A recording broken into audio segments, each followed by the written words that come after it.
যে তার স্ত্রীর কাছে উত্তম, এবং আমি মুহাম্মদ সাল্লাল্লাহু আলাইহি সাল্লাম আমি আমার স্ত্রীর নিকটে উত্তম। এবার আপনার স্ত্রীর কাছে যদি আপনি একজন ভালো পুরুষ না হন, তাহলে পৃথিবীতে আপনি হাজারো মন্ত্রী হন আর হাজারো ডাক্তার হন আর কোটি কোটি টাকা ইনকাম করেন না কেন, আপনি একজন দামি পুরুষ নয়। কেন? আপনি আপনার স্ত্রীর কাছেই ভালো নাই। হ্যাঁ, এবার এমনটা নয় যে স্ত্রী এখন বলছে আমাকে এখন ঘুরতে নিয়ে যেতে হবে বাজার, এখন গুনার কাজে ডাকছে, তখন আপনি বলছেন না যাব না। এখন আপনার স্ত্রী তো আপনাকে খারাপ মনে ভাববেই, কারণ সে তো ভালো স্ত্রী নয়। তাহলে এর কথা বলা হয়নি, বলা হয়েছে যে ওই স্বামীটা ভালো, স্বামী ভালো এবং স্ত্রীটাও ভালো, কিন্তু এর মাঝে যদি ওর স্ত্রী যদি মনে ভাবে আমার স্বামী মহান, আমার স্বামী সব থেকে ভালো পেয়েছি, তা আল্লাহ নবী বলছেন তাহলে জেনে রাখো পৃথিবীর সব থেকে দামি পুরুষ তুমি, যেহেতু তুমি তোমার স্ত্রীর নিকটে তুমি ভালো হয়ে গেছো। আমি কেন এই কথা বললাম? এখন বর্তমান সমাজে ওই ছেলেটা যেই ছেলেটা বিয়ে করেছিল 1 মাস 2 মাস কত না স্ত্রীর সাথে ভালো মহব্বত, কত না স্ত্রীর সঙ্গে ভালো ভালো কথা, আর মাত্র 2 মাস হয়েছে বিয়ে হওয়া, 2 মাস পরে বন্ধুদের সঙ্গে আড্ডা মেরে আসে আর স্ত্রীকে আবার রাত্রেবেলায় পিটাই। আমি যেই কথা বলছিলাম, সারা পৃথিবীতে তুমি যতই নামি দামি হয়ে যাও না কেন, পৃথিবীতে তুমি মন্ত্রী হয়ে যাও না কেন, পৃথিবীতে তুমি রাজ হয়ে যাও না কেন, কোটি কোটি সম্পদের মালিক তুমি হয়ে যাও না কেন, রাসূল সাল্লাল্লাহু আলাইহি সাল্লামের বাক্য আপনাকে মনে রাখতে হবে, খায়রুকুম লি আহলি ওয়া আনা খায়রুকুম লি আহলি। তোমাদের মধ্যে উত্তম ব্যক্তি হচ্ছে ওই যে তার স্ত্রীর নিকটে উত্তম, এবং আমি মুহাম্মদ সাল্লাল্লাহু আলাইহি সাল্লাম আমি আমার স্ত্রীর নিকটে উত্তম। অতএব আদর্শ পরিবার গড়ে তোলার পূর্বে আদর্শবান আপনাদেরকে 2 জনকে হতে হবে। 1 নাম্বার হলো, এবার চলুন, ইসলামে নারীদের কোনো সম্মান ইজ্জত ছিল না। আপনারা জানেন জাহিলিয়াতের যুগে নারীদের যখন কোনো মেয়ের পেট থেকে যখন মেয়ে বাচ্চা জন্ম নিত, তখন তাদের মুখটা কালো হয়ে যেত, তারা মুখ দেখাতে পারতো না। গ্রামে যে মেয়ে জন্ম নিয়েছে মেয়েকে পুঁতে দিত। আব্দুল্লাহ ইবনে ওমর রাদিয়াল্লাহু তাআলা আনহু তিনি বলেন, রাসূল সাল্লাল্লাহু আলাইহি সাল্লামের কাছে একজন ব্যক্তি আসলেন, কায়েস ইবনে আসিম রাদিয়াল্লাহু তাআলা আনহু তিনি আসলেন আল্লাহ নবীর কাছে এসে বলছে, আল্লাহ নবী, আমি আমার 8টি মেয়েকে জ্যান্ত মাটি খুঁড়ে পুঁতে দিয়েছি। দেখেন, একজন বাপ সে তার মেয়েকে জ্যান্ত কবর দিয়ে দিয়েছে, দাফন করে দিয়েছে। আল্লাহর নবী, আমি অনেক বড় ভুল করেছি, জাহিলিয়াতের যুগে আমি নারীদের ব্যাপারে তেমন জানতাম না। এখন কি আমার কোনো বাঁচার পথ আছে? আমার কি এই ব্যাপারে কিছু আপনি কি আমাকে বলবেন? তখন আল্লাহ নবী বলছেন, শোনো, তোমার 1টি মেয়ের বিনিময়ে তুমি 1টি করে গোলামকে আজাদ করে দাও। তখন ওই ব্যক্তি বলছে, আল্লাহ নবী, আমি তো গোলামের মালিক নই, আমার কাছে আছে উট। তখন আল্লাহ রাসূল বলছে, আচ্ছা ঠিক আছে, তাহলে যাও, তুমি 1টা মেয়ের বিনিময়ে তুমি 1টি করে উট কুরবানি করো। আমি যেই কথা বোঝাতে চাচ্ছিলাম, জাহিলিয়াতের যুগ কত খতরনাক ছিল, যে জাহিলিয়াতের যুগে নিজের বাপ 8টি মেয়েকে মাটিতে দাফন করে দিয়েছিল। এমন একটা যুগ, বর্বরতার যুগ ছিল। 1টি মেয়ে পেটে করে বাচ্চা নিয়ে যাচ্ছে, পেটে বাচ্চা রয়েছে, 2 জন কাফেরের মধ্যে তর্কাতর্কি চলছে। একজন বলছে মেয়েটার পেটের ভিতরে ছেলে আছে, আর একজন বলছে না, মেয়েটার পেটের ভিতরে মেয়ে আছে। আচ্ছা ঠিক আছে, দেখা যাক। 2 জন হার জিতের একটা পালা ধরলো, ওই মেয়েটাকে ধরে এনে পেটটাকে কেটে দিয়ে বাচ্চাটা বের করে দেখলো যে বাচ্চাটা ছেলে আর বাচ্চাটা মেয়ে। একে অপরের 2 জনকে খিলখিল করে হাসতো, অথচ নিরীহ একটি প্রাণ চলে যেত। তাদের মনে কষ্ট, দ্বিধা পরিমাণ, কিঞ্চিত পরিমাণ তাদের মনে দ্বিধা হতো না, কিঞ্চিত পরিমাণ তাদের মনে কষ্ট হতো না। এই বর্বরতার যুগে আল্লাহ নবী নারীদের ইজ্জত বাড়িয়ে দিলেন। এই ছেলেটা আজকে এই নারীকে সম্মান দিতে চায় না, এই ছেলেটা আজকে নারীকে সমাজের ভিতরে বোঝা করে দিয়েছে। কেন? শ্বশুরের কাছ থেকে ওকে বাইক নিতেই হবে। বলছিলাম, আমি আপনাকে বলছিলাম নারীদের ব্যাপারে একটু সজাগ হন। আল্লাহ নবী নারীদের ইজ্জত বাড়িয়ে দিয়েছেন। জাহিলিয়াতের যুগে আল্লাহ নবী বলছেন, শোনো, ইহুদি খ্রিস্টানরা মেয়েদের যখন ঋতুস্রাব হতো, তখন নারীদেরকে তাদের সঙ্গে খাওয়া, উঠা বসা, চলাফেরা সব কিছু তাদের সঙ্গে বন্ধ করে দেওয়া হতো। কেন? তাদের এখন ঋতুস্রাব হয়েছে, এর জন্য তাদের সাথে খাওয়া দাওয়া বন্ধ, তাদের সঙ্গে উঠা বসা বন্ধ, যাবতীয় সব কাজ বন্ধ করে দিত তারা। আল্লাহ নবী বলছেন, শোনো, তারা এইরকম করতো। আমি মুহাম্মদ সাল্লাল্লাহু আলাইহি সাল্লাম নারীদের ইজ্জত সম্মান এতটা বৃদ্ধি করেছি। আয়েশা রাদিয়াল্লাহু তাআলা আনহা তিনি বলেন যে আল্লাহর নবী এবং আমরা একসঙ্গে খেতে বসেছি। আমি যেই গিলাসে মুখ দিয়ে পানি পান করতাম, আল্লাহর নবী ওই গিলাসেই ঠিক আমি যেইখানে মুখ দিতাম ওইখানেই মুখ দিয়ে পানি পান করতেন। আমি সেই সময়তে ছিলাম ঋতুবতী। আমি যেই গোস্তের টুকরোতে মুখ দিয়ে খেতাম, আল্লাহ নবী সেম ওই জায়গাটার ওই গোস্তটাই তিনি মুখ দিয়ে খেতেন। ওই সময়তে আমি ছিলাম ঋতুবতী। আমি আয়েশা, আমি ছিলাম ঋতুবতী অবস্থায় থাকতাম। আল্লাহ নবী আমার গায়ে মাথাতে এখানে হিলান দিয়ে তিনি কোরআন তেলাওয়াত করতো। দেখেন আল্লাহ নবী নারীদের কত ইজ্জত সম্মান দিয়েছেন। আল্লাহ নবী বলছেন, শুনে রাখো, একজন নারী জন্ম হওয়ার পর থেকে তার বডিগার্ড হিসাবে কাজ করবে তার বাবা। একজন নারী জন্ম নেওয়ার পরে বডিগার্ড হিসাবে কাজ করবে তার বাবা অথবা তার ভাই। বাবা মারা গেছে, এখন তার ছেলে বেঁচে আছে, এখন বড় ছেলে আছে। এই বড় ছেলেটা এখন গাইড করবে তার বোনকে, তার ছোট বোনকে, বা তার বড় বোন যদি হয়, তার যদি ছোট ভাই হয়, এই ছোট ভাইয়ের দায়িত্ব হয়ে যাবে ওই তার বড় বোনের দায়িত্ব ওই ছোট ভাইয়ের হাতে চলে আসবে। কেন আল্লাহ তাদেরকে একাই ছেড়ে দেয়নি, তাদেরকে গাইড সংরক্ষক হিসাবে পুরুষকে আল্লাহ দিয়ে দিয়েছেন যে তোমরা তাদেরকে হেফাজত করবে। এরপরে বিয়ে হওয়ার পরে আবার আরেকটি পুরুষের কাছে চলে যায়, আবার আল্লাহ তাদেরকে বিধান শিক্ষা দিচ্ছে, খবরদার নারীরা হবে বক্রতা, নারীদের জেদ বেশি, নারীদের বক্রতা বেশি, নারীদের আবেগ বেশি। তোমরা যদি নারীকে উপভোগ করতে চাও তাহলে বক্রতা সমেত আবেগ সমেত তোমরা তাকে উপভোগ করো। আল্লাহ আমাদেরকে এটাও শিক্ষা দিচ্ছে। নারীদের সম্মান ইজ্জত আল্লাহও বাড়ালেন, নারীদের সম্মান ইজ্জত আল্লাহ নবীও বাড়ালেন। সেই নারীর সম্মান ইজ্জত আমরা জানলাম না। দেখবেন আপনি, দেখেন উকবা ইবনে আমের রাদিয়াল্লাহু তাআলা আনহু তিনি বলেন রাসূল সাল্লাল্লাহু আলাইহি সাল্লামের কাছে, উকবা ইবনে আমের বলছেন আল্লাহ নবী বলছেন, শুনে রাখো, যেই লোকের 3টি মেয়ে সন্তান থাকবে, যার 3টি কন্যা সন্তান থাকবে এবং তাদের ব্যাপারে সে তাদেরকে খাওয়াবে, তাদেরকে পান করাবে এবং তাদেরকে বয়সপ্রাপ্ত পর্যন্ত তাদের পৌঁছে দেবে, আল্লাহ নবী বলছেন কুন্নাল্লাহু হিজাবান মিনান নার ইয়াউমাল কিয়ামা, কিয়ামতের মাঠে এই 3জন মেয়ে অন্তরাল হয়ে দাঁড়াবে, জাহান্নামের অন্তরাল হয়ে দাঁড়াবে। এইদিকে জাহান্নাম, এইদিকে তার বাবা, 3জন মেয়ে অন্তরাল হয়ে দাঁড়াবে। দেখবেন আরেকটি হাদিস, আয়েশা রাদিয়াল্লাহু তাআলা আনহা তিনি বলেন, একদিন আমার বাড়িতে আসলো একজন মহিলা, তার সঙ্গে ছিল 2টি কন্যা সন্তান। 2টি কন্যা সন্তানকে নিয়ে আমার কাছে এসে আমার বাড়িতে বসে বলছেন, আপনার বাড়িতে কি কিছু খাবার নেই? তখন আমি বললাম, আমার বাড়িতে একটা মাত্র খেজুর আছে, এই ব্যতীত আর কোনো খাবার নেই। তখন বলছেন, আচ্ছা ঠিক আছে, ওটাই দেন। তখন আয়েশা রাদিয়াল্লাহু তাআলা আনহা বলেন, ওই খেজুরটা তখন ওই মহিলার হাতে দিয়ে দিলাম। ওই মহিলাটা খেজুরটাকে নিয়ে তখন 2 টুকরা করে তার 2টি কন্যা সন্তানের হাতে দিয়ে ওই না খেয়ে ওখান থেকে উঠে হাঁটতে হাঁটতে চলে গেল। আর যখনই গেছে এই সময়তে আল্লাহর নবী উপস্থিত। আল্লাহ নবীকে বললাম, আল্লাহ নবী, মহিলাটি আমার কাছে আসলো, আমি তাকে একটি খেজুর দিলাম, খেজুরটিকে 2 টুকরো করলো। এক টুকরো সে তার পাশের মেয়েটাকে দিল, আর এক টুকরো তার আরেক দিকের পাশের মেয়েটাকে দিল। 2টি মেয়েকে 2 টুকরো খেজুর দিয়ে ও কিছু না খেয়ে চলে গেল।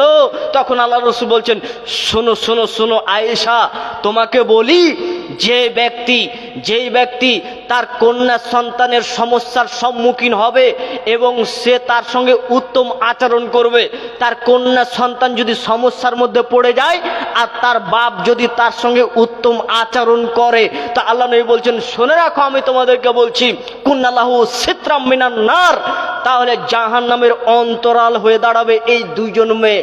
2জন মেয়েকে যদি সমস্যার সম্মুখীন হওয়ার সময়তে যদি তার বাবা যদি সেটাকে দূর করে দেয়, তো আল্লাহর নবী বলছেন জাহান্নামের অন্তরাল হয়ে দাঁড়িয়ে যাবে এই 2জন নারী। আমি আপনাকে বুঝাতে পারছি না নারীদের কত সম্মান, নারীদের কত ইজ্জত। এর জন্য আপনাকে বলি যে আপনি আপনার মেয়ের ব্যাপারে একটু সজাগ থাকুন, আপনি আপনার মেয়ের ব্যাপারে একটু সজাগ থাকুন। বড় ভাই, আপনি আপনার বোনের ব্যাপারে একটু সজাগ থাকুন। আল্লাহর নবী যেই নারীর সম্মান বাড়িয়েছেন, এই নারীর ব্যাপারে আল্লাহ নবী কঠিন ভাষাও বলেছে। একটু আপনাকে শুনিয়ে দিই, শোনাবো। এখন আপনার মেয়েটা, এখন বর্তমানে আপনার মেয়েটা দেখেন ভালো করে তার শরীরে মনে হয় পোশাকই নেই, ভালো করে পোশাক না দিয়ে বাজারে ঘুরছে। এটা আমার মেয়ে নয়, এটা আপনার মেয়ে। বলুন, আপনার মেয়ে এখন ঘোরাঘুরি করে বাজারে, এটা আমার মেয়ে নয়, আপনার মেয়ে এখন বাজারে ঘোরাঘুরি করছে এখন। তাহলে আপনি বলুন তো, আল্লাহ নবী এত সম্মান ইজ্জত যে বাড়ালেন যে নারীকে দেখভাল করলেও ওর বাবার এত মর্যাদা, আপনাকে কি আপনি কি তাদের মধ্যে? বলুন, আপনি কি তাদের মধ্যে আছেন? আপনি সেই রকম উপভোগ করতে পারবেন না। আর আপনার মেয়েরাও জাহান্নামের অন্তরাল হয়ে দাঁড়াবে না, পর্দা তারাও হবে না। কেন? আপনার মেয়েও ঘুরছে, আপনিও কিছু বলেন না। যে আপনার মেয়ে ঢং ঢং ঢং ঢং করে ঘুরে বেড়াচ্ছে, আপনার স্ত্রী পেট পিট দেখে ঘুরে, আপনি কিছুই বলেন না। মোহর দিয়ে বিয়ে করলেন আপনি, আর গোটা দুনিয়ার মানুষ আপনার স্ত্রীর আপনার মেয়ের পেট দেখছে। আপনি বিয়ে করলেন মোহর দিয়ে, আর আপনার স্ত্রীর পেট পিট দেখছে গোটা এলাকার লোক। ছি ছি ছি ছি, একটু লজ্জা শরম করা দরকার, একটু হায়া থাকা দরকার, একটু ইতস্তবোধ থাকা দরকার। দেখেন আয়েশা রাদিয়াল্লাহু তাআলা আনহা বলেন যে আমি একদা আল্লাহ নবী রাত্রিবেলায় আমার সঙ্গে ঘুমিয়ে রয়েছেন, হঠাৎ করে তিনি উঠে গেলেন, যেতে লাগলেন। আমি ভাবলাম মনে মনে, আল্লাহ নবী কোথায় যাচ্ছে? তিনি কি অন্য কোনো স্ত্রীর কাছে যাচ্ছে? তিনি কি অন্য কোনো স্ত্রীর কাছে যাচ্ছে? তার জন্য আমি পিছনে একটু ধাওয়া করলাম, দেখছি তো না। আল্লাহ নবী গেলেন গারকুল বাকিতে, গিয়ে হাত তুলে তিনি দোয়া করছেন, আমিও দাঁড়িয়ে থাকলাম। আল্লাহ রসুল দোয়া শেষ হয়েছে, আল্লাহ রসুল যখনই হাঁটতে শুরু করেছে আমিও হাঁটতে লাগলাম। আল্লাহ রসুল দৌড়াতে শুরু করেছেন, আমিও দৌড়াতে শুরু করলাম।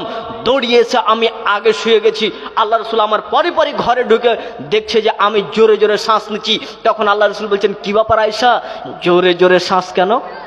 তখন আমি বললাম, আয়েশা, আমি তখন বলছি, আল্লাহর নবী, আমি আসলে ভাবলাম যে আপনি রাত্রে উঠে কোথাও যাচ্ছেন নাকি কোনো স্ত্রীর কাছে। তা আমি এটা পরীক্ষা করার জন্য আপনি দেখলাম, তো আপনি দেখছেন যে আপনি গিয়ে হাত তুলে দোয়া করলেন। তো আমি এইটুকার জন্য আমি শুধুমাত্র আপনার সঙ্গে বের হয়েছিলাম।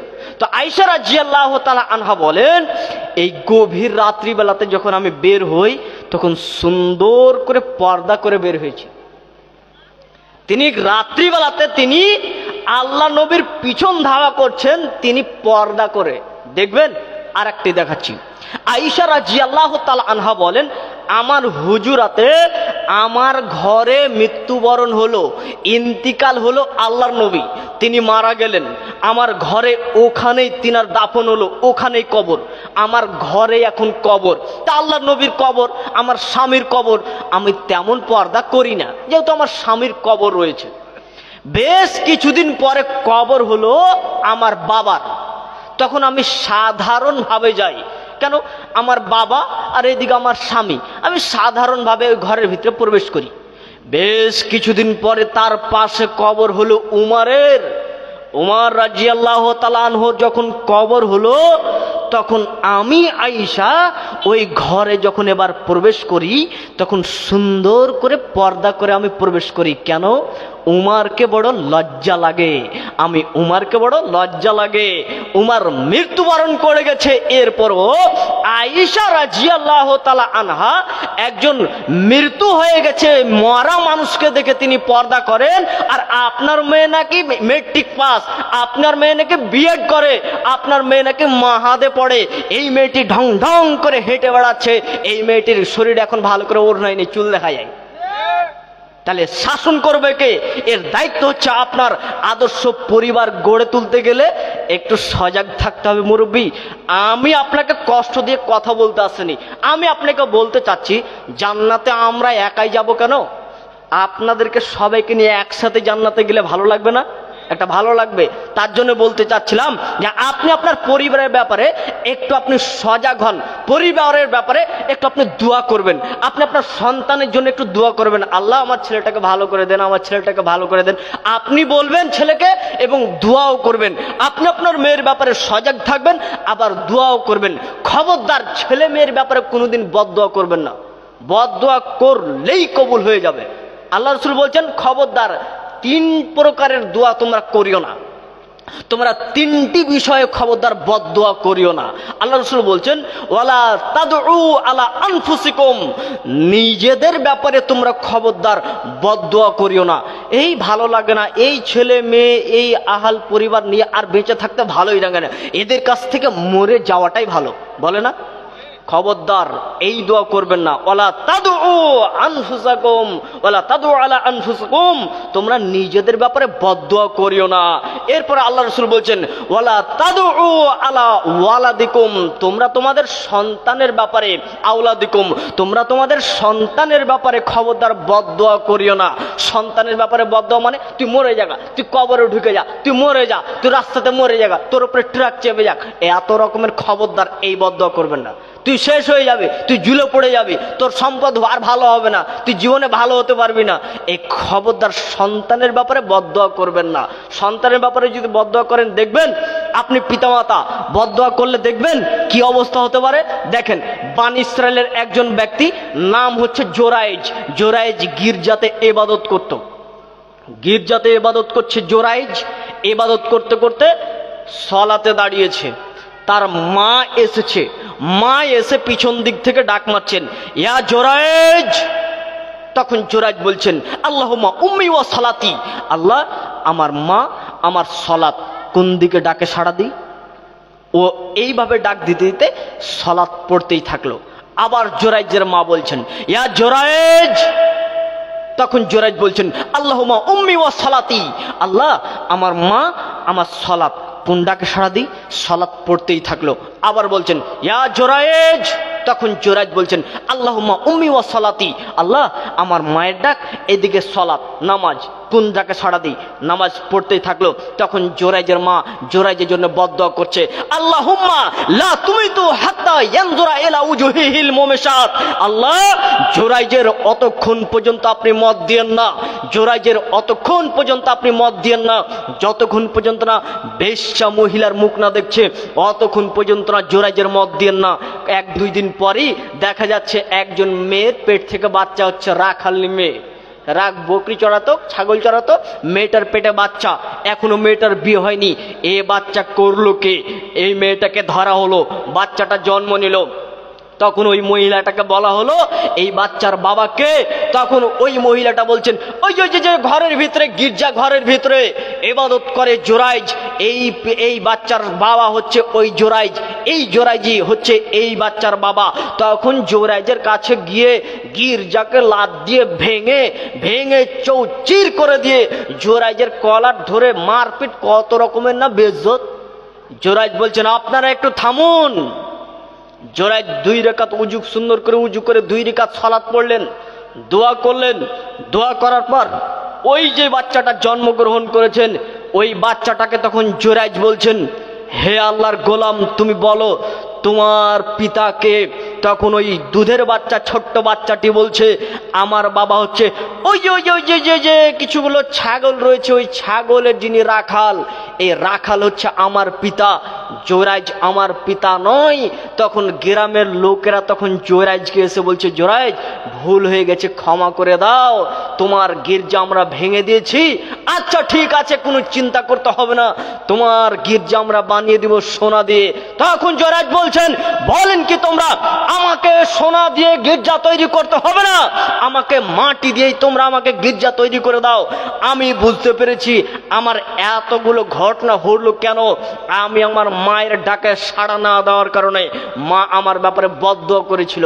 বলছিলাম ওই যে খবরদার তিনজনের ব্যাপারে তিনটি তোমরা বদদোয়া করিও না, নিজেদের ব্যাপারে বদদোয়া করিও না, বেঁচে থাকার থেকে মরে যাওয়াই ভালো। 2 ওয়ালা তাদু ওয়ালা ওয়ালাদিকুম, খবরদার তোমরা তোমাদের সন্তানের ব্যাপারে তোমরা বদদোয়া করিও না। ওয়ালা তাদু আলা ওয়ালাদিকুম, তোমরা তোমাদের সন্তানের জন্য বদদোয়া করিও না। নাম্বার 3, তোমরা তোমাদের অর্থ সম্পদের উপরে তোমরা বদদোয়া করিও না। অর্থ সম্পদ মানে এই বাড়ি গাড়ি আর জমি জায়গা আর ভালোই লাগে না, আর এই সম্পদে আর দেখভাল করে না ছেলেরা, এগুলো থাকার চেয়ে চলে যায় ভালো, আল্লাহ উড়িয়ে লেখ, আল্লাহ সম্পদকে উড়িয়ে লেখ। খবরদার এই দোয়া করবেন না। বদদোয়া করলেই কবুল হয়ে যাবে। আপনারা সন্তানের জন্য একটু দোয়া করবেন, আদর্শ পরিবার কিভাবে গড়া যায় এর জন্য একটু দোয়া করবেন। তো দোয়া করতে করতে এখন বলছেন মৌলানা সাহেব আমি অনেক দোয়া করেছি কিন্তু আমার দোয়া যে এখনো পর্যন্ত কবুলই হয়নি মনে হয়। দোয়া করলাম এত, কই দোয়াই তো কবুল হলো না। আল্লাহ রাসূল বলছেন শোনো শোনো শোনো, তিনটি দোয়া কবুল হয় না, তিনটি দোয়া কবুল হয় না, তিনটি দোয়া কবুল হয় না। এক, পাপের কাজের জন্য দোয়া করলে দোয়া কবুল হয় না। ওই ছেলেটা একটি মেয়েকে নিয়ে পার্কে ঘুরতে চলে গেছে, এখন পার্কে ঘুরছে, তখন ওই ছেলেটা পার্কে ঘুরছে, এখন ও বলছে আল্লাহ আমি তো পার্কে নিয়ে চলে এসেছি মেয়েটাকে, আল্লাহ কেউ যেন না দেখে। এই দোয়াটা কবুল হবে না। পাপের কাজের জন্য দোয়া করলে দোয়া কবুল হবে না। দুই, দোয়া করার সময়তে খবরদার সাবধান, আল্লাহ রাসূল বলছেন পাপের কাজের জন্য দোয়া করলে দোয়া কবুল হবে না। দ্বিতীয় নম্বরে বলা হয়েছে আত্মীয়তার ছিন্নতার জন্য দোয়া করলে, আপনার ভাই আপনার পড়োশি, তো একটু জমি ওর ভাগ্যে একটু বেশি হয়ে গেছে, একটু জমিনটা ডিহি বাড়িটা একটু বেশি চলে গেছে, ওর সঙ্গে এত ঝগড়া, আর শুধুমাত্র দোয়া করছেন আল্লাহ এই ভাইয়ের সাথে যেন আমার সম্পর্ক ছুটে যায়, এই ভাইয়ের সাথে যেন আমার সম্পর্ক ছুটে যায়। এই দোয়া আপনি যদি করেন তো আল্লাহ রাসূল বলছেন না, আত্মীয়তা ছিন্নতা করার জন্য কেউ যদি দোয়া করে তার দোয়া কবুল হবে না। তৃতীয় নম্বরে আল্লাহ রাসূল বলছেন যে তোমরা দোয়া করতে করতে, মানুষ যদি দোয়া করতে করতে তাড়াহুড়ো করে তাহলে তার দোয়া কবুল হয় না। তাড়াহুড়া মানে সাহাবীগণ প্রশ্ন করছে আল্লাহ রাসূল আগের দুইটা বুঝলাম কিন্তু পরেরটা বুঝতে পারলাম না, দোয়া করতে আবার তাড়াহুড়া করলে দোয়া কবুল হয় না, এটা বুঝলাম না যে। তখন আল্লাহ রাসূল বলছেন শোনো শোনো শোনো, দোয়া করতে গেলে তাড়াহুড়া বলতে যে ওই লোকটি দোয়া করছে, এত দোয়া করলো, দোয়া করতে করতে করতে করতে বলছে অনেক দিন যাবত দোয়া করলাম কই কবুলই হলো না, যে শেষে লোকটি ক্লান্ত হয়ে দোয়া ছেড়ে দেয়। তো এই কথাই আল্লাহ রাসূল বলছেন দোয়া করতে লেগে তাড়াহুড়া করতে হবে না। একটা আল্লাহ রাসূলের একটি দোয়া কবুল হয়েছিল 12 বছর, প্রায় 12 বছরের পরে। কেমন দেখবেন আল্লাহ রাসূল মক্কাতে রয়েছেন, কাবাতে নামাজ পড়ছেন, এই সময়তে আবু জাহাল বলছে এই উটের ভুঁড়ি কে চাপে দিতে পারে?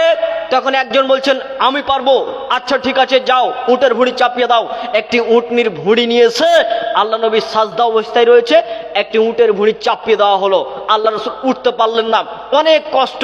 ফাতেমা রাদিয়াল্লাহু তাআলা আনহা তিনি আসলেন, কোন রকম ভাবে ঠেলে ঠেলে কোন রকম করে ভুঁড়িটা সরিয়ে দিয়ে আল্লাহ রাসূল উঠলেন। সঙ্গে সঙ্গে আল্লাহ রাসূল এইভাবে হাত তুলে দোয়া করছেন আল্লাহুম্মা আলাইকা বিকুরাইশ, হে আল্লাহ আমি তাদের জন্য বদদোয়া করি, কুরাইশদের জন্য বদদোয়া করি, উতবাকে সাইবাকে উমাইয়াকে, এইভাবে আবু জাহালকে, এইভাবে 5-6 জনের নাম নিয়ে নিয়ে আল্লাহ রাসূল তাদের বিরুদ্ধে আল্লাহ রাসূল বদদোয়া করলেন। এই দোয়াটা করলেন। এই দোয়াটা হয়ে যাওয়ার পরে আল্লাহ রাসূল মদিনাতে হিজরত করে চলে আসলেন। হিজরত করার পরে যুদ্ধ শুরু হচ্ছে বদরের যুদ্ধতে দেখা যাচ্ছে ওই সমস্ত যারা কাফেররা ওখানে হত্যা হয়ে পড়ে রয়েছে, এদের লাশগুলো দেখতে গিয়ে দেখছে বদরের কূপে ওই 6 জন এক জায়গাতে পড়ে আছে, ওই 6 জন এক জায়গাতে পড়ে আছে। আমি বলতে চাচ্ছিলাম আল্লাহ রাসূল এতদিন পূর্বে দোয়া করেছে, আজকে দোয়া কবুল হলো। নিশ্চয়ই দোয়া কবুল যদি একটু দেরিতেও হয় তো নিশ্চয়ই এর ভিতরে কল্যাণ রয়েছে, জানতে হবে আপনাকে। নিশ্চয়ই হয়তোবা কিছু কল্যাণ রয়েছে, অথবা আল্লাহ আমাকে পরীক্ষা করছে যে হয়তোবা দেখি আমার বান্দা ধৈর্য ধারণ করতে পারে কিনা। সন্তানের জন্য আপনি একটু দোয়া করবেন, পরিবারের জন্য একটু দোয়া করবেন। ইব্রাহিম আলাইহিস সালাম মহাশূন্যে মরুভূমিতে কাবার পাশে স্ত্রীকে এবং ছেলেকে দুধের বাচ্চা ছেলেকে রেখে যাচ্ছে। তখন হাজরা বলছেন হে ইব্রাহিম আপনি কোথায় যাচ্ছেন? তখন ইব্রাহিম আলাইহিস সালাম তিনি কোনো আওয়াজ করছেন না, কোনো ইশারা করছে না। আবার বলছেন আপনি কোথায় যাচ্ছেন আমাদেরকে রেখে? যেখানে কোনো মানুষ নেই, পশু প্রাণী নেই, কীটপতঙ্গ নেই, কোনো গাছ নেই, আপনি এমন একটি জায়গায় রেখে যাচ্ছেন যেখানে পানিও নেই, একদম ফাঁকা, বালিতে বালি, এইরকম একটি মাঠে আমাকে রেখে চলে যাচ্ছেন, মানে আমার ছেলেকে রেখে চলে যাচ্ছেন। এটা কি আল্লাহ আপনাকে কি নির্দেশ দিয়েছেন? আল্লাহকে কি আপনাকে কি আদেশ আদেশ করেছেন? তখন ইব্রাহিম আলাইহিস সালাম বললেন নাম। এইভাবে তিনি ইশারা করে তিনি মুখ না ফিরিয়েই তিনি চলে গেলেন পাহাড়ের প্রান্তদেশে গিয়ে তিনি তার সন্তানদের জন্য এবং তার পরিবারের জন্য দোয়া করছেন, আল্লাহ আমি এমন একটি জায়গাতে আমার স্ত্রীকে এবং আমার ছেলেকে রেখে এসেছি যেখানে কোনো মানুষজন নেই, পশু প্রাণী নেই, কোনো গাছ নেই, এমন একটি জায়গাতে রেখে এসেছি। আপনি তাদেরকে উত্তম রুজি তাদেরকে দান করবেন, তাদেরকে উত্তম রুজি আপনি খাওয়াবেন। ইব্রাহিম আলাইহিস সালাম সে তার নিজের পরিবারের জন্য দোয়া করেছেন। আপনি আপনার পরিবারের জন্য কয়বার দোয়া করেছেন? আপনি আপনার পরিবারের জন্য কয়বার দোয়া করেছেন? বলছে মাওলানা সাহেব পরিবার তো বহুত দূরের কথা, নিজের জন্য কতদিন থেকে যে হাত তুলে দোয়া করেনি, আল্লাহকে বলিনি। বলুন আপনি একবার নিজে একবার চিন্তা ভাবনা করুন, আপনি নিজের জন্য দোয়া করতে পারেননি, পরিবারের জন্য দোয়া করবেন। আদর্শ পরিবার গড়ে তুলবেন কিভাবে, খুব তাড়াতাড়ি আপনাদের সামনে এবার আপনাদেরকে বর্ণনা করতে যাচ্ছি। পরিবার গঠন করার পূর্বে এবার স্বামী স্ত্রী তারা দুজন ঠিক হবে। এক স্বামী স্ত্রী তারা দুজন ঠিক হবে। আপনি আপনার মেয়েকে ঠিক করবেন, মেয়েকে পর্দার ভিতরে রাখবেন। আপনার স্ত্রী যদি বেপর্দা হয়ে চলে তাহলে আপনি মুরব্বী সাহেব কিয়ামতের মাঠে অনেক বিপদে পড়বেন। আপনার মেয়ে যদি এখন বেপর্দা হয়ে চলে তাহলে আপনি বিপদে পড়বেন। পর্দা করতে হবে। কেমন পর্দা করতে হবে? ভালো ঢিলঢাল পোশাক পরতে হবে, শাড়ি পোশাক। শাড়ি যেই পরে আমাদের এলাকার মেয়েগুলো শাড়ি পোশাক, বিবাহ হওয়ার পরে যে শাড়ি পোশাকটা পরে মূলত শাড়ি পোশাক দিয়ে উত্তম পর্দা হয় না, তবে শাড়ি পরা যায় যদি সে ভালোভাবে পর্দা করতে পারে। আপনি আপনার মেয়েকে যেমন সালোয়ার কামিজে রয়েছে এগুলোতে খুব সুন্দর পর্দা হয়, কবজিটা দেখবে পায়ের টাকনুর নিচটা নিচ রয়েছে, এই পর্যন্ত টাকনুর নিচ পর্যন্ত সে পাটাকে ঢেকে রাখবে, পায়ের পাতাটা সে খোলা রাখতে পারে। মুখমণ্ডলটা সে প্রয়োজনে খুব জরুরি প্রয়োজনে সে খোলা রাখবে, বাকি সময় সে খুলে রাখবে না। এটাকে ঢেকে রাখাটাই সব থেকে ভালো, কারণ বর্তমান যুগে হচ্ছে ফিতনার যুগ, এই যুগটা হচ্ছে ফিতনার যুগ। কাজে মুখটাকে ঢেকে রাখতে হবে, খুব জরুরি প্রয়োজন। এমন একটা জায়গাতে যাচ্ছেন যেখানে মুখটা খুলতে হবে সেই জায়গাতে মুখ খুলবেন। ছবি তুলতে গেছেন, এখন ছবি তুলতে হবে, এই সময়তে মুখটা খুলবেন। এই ব্যতীত আপনি আপনার মেয়েকে আদেশ করবেন যে মা মুখটাকে একটু ঢেকে রাখিও, খবরদার।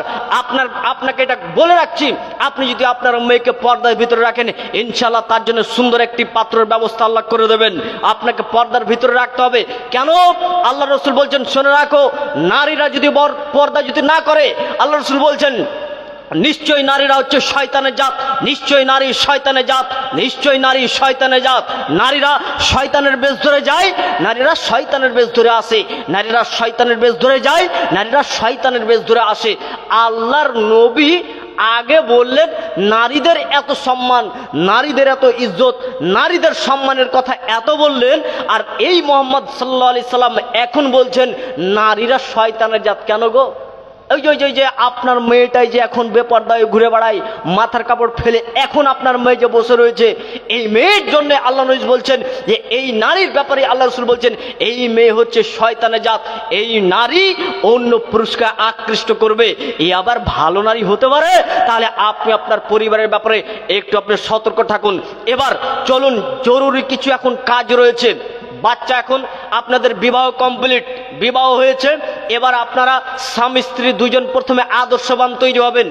স্বামী স্ত্রী দুজনকে প্রথমে আদর্শবান তৈরি হতে হবে, এরপরে শুরু হবে আপনাদের সূচনা। এবার দাম্পত্য জীবন আপনাদের শুরু হবে।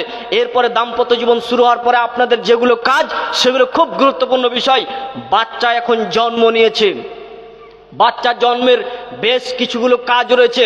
বাচ্চা জন্মের পরে বাচ্চার কানে আজান দেওয়া সম্পর্কে একটি হাদিস রয়েছে। আবু রাফে তিনি বলেন আযানা ফি উযনিল হাসান ইবনে আলী হিনাত ওয়ালাদাতুহু ফাতিমাতু বিসসালাত। আল্লাহর নবী হাসান যখন জন্ম গ্রহণ করে তখন ঠিক সেইভাবে আজান দিয়েছিলেন যেইভাবে আজান মসজিদে সালাতের জন্য দেয়। হাসান যখন জন্মগ্রহণ করেন তখন আল্লাহ নবী কানে আজান দিয়েছিলেন। কেমন ভাবে? যেইভাবে মসজিদে সালাতের জন্য আজান দেওয়া হয় ঠিক সেইভাবে আজান দেওয়া হয়েছিল।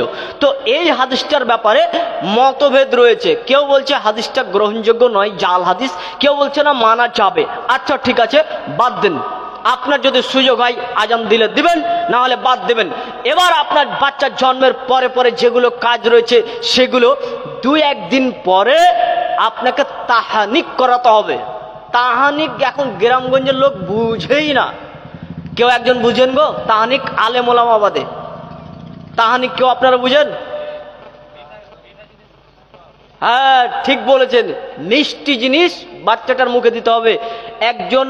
একজন ভালো বুজুর্গ পরেশগার ব্যক্তির কাছে ওই বাচ্চাটাকে নিয়ে যেতে হবে। নিয়ে গিয়ে বলতে হবে খেজুর ভালো করে চিবিয়ে চিবিয়ে ওই বাচ্চাটা তালুতে লাগিয়ে দেবে, ও চুটুস চুটুস করে চুষতে থাকবে, খেতে থাকবে। আর তার জন্য একটু বরকতে দোয়া করে দেবে, তার জন্য একটু দোয়া করে দেবে। এটাকে বলা হয় তাহানিক। কিন্তু এখন বর্তমান যে সমাজ, ভালো আদর্শ বুজুর্গ পাওয়াই কঠিন। নয়? সবার প্রায় কারো মুখে দেখবেন খৈনি ভরে আছে, কেউ আবার বিড়ি খেয়েছে, কেউ আবার গুটকা, কেউ আবার বিভিন্ন জিনিস খেতে রয়েছে। কার কাছে নিয়ে যাবেন গো? আলেম ওলামা তাও যে, সাধারণ পাবলিকের কথা বাদ দিয়ে দেন, হুজুরেরাও এখন খাচ্ছে। তো কার কাছে তাহানিক করাবেন?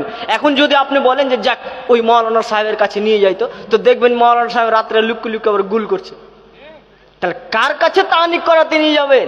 একজন ভালো বুজুর্গ পরেশগার ব্যক্তির কাছে বাচ্চাটাকে নিয়ে গিয়ে একটু খেজুরটাকে চিবিয়ে চিবিয়ে তার মুখে দিয়ে দিবে। তো এখন যদি ও যদি গুলঘুষে থাকে, ও যদি খৈনি খেয়ে থাকে, ও যদি বিড়ি খেয়ে থাকে, ও যদি জর্দা দিয়ে পান খেয়ে থাকে, তাহলে এই ছেলেটার জন্য, এই ছোট বাচ্চাটার জন্য যদি খেজুর চিবিয়ে দেয়, বিষ তার মুখে যাবে না? তাহলে এই তাহানিক হচ্ছে একটি সুন্নাত। এই বাচ্চা জন্মের পরে প্রথম কাজ হচ্ছে আপনাদের তাহানিক করাতে হবে। বাচ্চা জন্মের 2-3 দিন পরে তাহানিক করাতে হবে। এরপরে চলুন 7ম দিনের দিন, যদি হচ্ছে বাচ্চা জন্মের, তারপরে আপনারা নামও রাখতে পারেন। 7 দিনের দিন নাম রাখতে হয়, আগেও আপনারা নাম রাখতে পারেন। বাচ্চা এখন জন্ম হয়ে গেছে 7 দিন, এই 7 দিনের দিন এখন বাচ্চার একটি সুন্দর নাম রাখতে হবে, প্রথম কাজ। 2 নম্বর কাজ হচ্ছে 7 দিনের দিন বাচ্চাটার জন্য আকিকার ব্যবস্থা করতে হবে। ছাগল অথবা ভেড়া বা মেষ, আল্লাহ রসুল বলছেন দুম্বা, এইসব প্রাণী দিয়ে আপনাকে আকিকা দিতে হবে। যদি মেয়ে জন্ম হয় তাহলে 1টা দিতে হবে, ছেলে জন্ম নিলে 2টা দিতে হবে। অর্থ সম্পদ যদি কম থাকে, বাচ্চা ছেলে যদি জন্ম হয় 1টা দিলেও হয়ে যাবে, কোনো সমস্যা নেই। কথা বুঝে আসছে? তাহলে আকিকা হলো 7ম দিনের দিন আপনাকে একটা নাম রাখতে হবে, আকিকা করতে হবে। আরেকটি গুরুত্বপূর্ণ কাজ যেটা আমাদের সমাজে করেই না, আর ডাক্তারও মানা করছে, সেটা হচ্ছে 7 দিনের দিন তার শরীরকে পরিষ্কার করতে হবে, নোংরা আবর্জনা সব পরিষ্কার করতে হবে এবং মাথাটাকে কামিয়ে দিতে হবে। মাথা কামিয়ে তার যে চুলটি রয়েছে এই চুল সমপরিমাণ তার জন্য চাঁদি দান করতে হবে। আমাদের সমাজের এই লোকগুলো কিন্তু এই আমলগুলো করে না। চাঁদি দান করতে হবে এই চুল পরিমাণ। ডাক্তার বলে খবরদার 1.5 বছর পর্যন্ত খবরদার যেন একটা চুল না ওঠে। ডাক্তার বলে না খবরদার, যদি আপনি মাথা এখন ব্যাল করে দেন তাহলে ওর মগজে কিন্তু ক্ষতি হতে পারে। ঠিক আছে, চিকিৎসা বিজ্ঞান সে বলতে পারে, কিন্তু মুহাম্মদ সাল্লাল্লাহু আলাইহি সাল্লাম যেই কথা বলছেন সেটা হচ্ছে চিরসত্য। আমাদের মা দাদিরা সেই যুগে বাচ্চা লালন পালন করেছে, এখনো চাচা দেখেন এখনো সে কালাইয়ের রুটি খায়, আবার সেই চলছে, সুগারই হয়নি। আর এখনকার বাচ্চা ছেলেরা 20-30 বছর হয়েছে বয়স, সুগার হয়ে বসে আছে। এখন যত ফ্যাসিলিটি তত দুর্বল হয়েছে, আর আগেকার কোনো ফ্যাসিলিটি ছিল না, বাচ্চা এমনিতে ভালো হয়ে তারা মানুষ হয়ে গেছে, তাই না? তাহলে বাচ্চাকে আপনাকে 7 দিনের দিন যেটি কাজ রয়েছে সেটা কি বলুন তো? 7 দিনের দিন 3টি কাজ মনে থাকবে না? 1, তার জন্য আকিকা করতে হবে। 2, 7 দিনের দিন সুন্দর একটি নাম রাখতে হবে, আগে রাখা যায়। 3, 7 দিনের দিন তার চুলকে কামিয়ে ব্যাল করে দিয়ে চুলের ওজন যতটা হবে তত পরিমাণ চাঁদি দান করতে হবে। এখন চুলটিকে আবার ভিজিয়ে আবার মাপতে যান না, শুকানোর পরে চুলটাকে আপনারা সোনকারের কাছে গিয়ে দেখবেন একটা পুরিয়াতে করে যে ওজন কতটুকু হচ্ছে, অতটুকু পরিমাণ আপনারা চাঁদি অথবা এই ওজন পরিমাণে কতটা টাকা মনে হচ্ছে, এই টাকাগুলো ফকির মিসকিনকে দান করে দিতে হবে। এটা হচ্ছে সপ্তম দিনের দিন আপনার কাজ।